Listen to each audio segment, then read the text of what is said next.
मृत्युंजय ठाकुर धवलेश्वराय बालालिंग महाप्रभु दीपम यदि परम ब्रह्म दीपम यदि धनार्दन दीप हरत मे पाप पूजा दीप नमस्तुते अहे धवलेश्वराय बालालिंग महाप्रभु संसार सुखी रखंतु।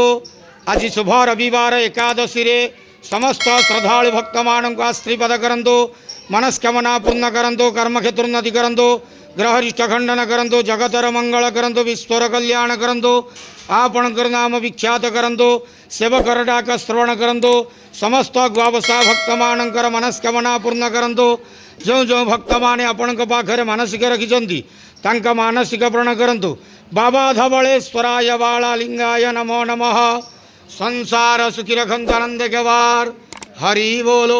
आज शुभ रविवार एकादशी तिथि रे समस्त श्रद्धालु भक्त मानक आश्रीपद करंतु आनंद केवार हरि बोलो।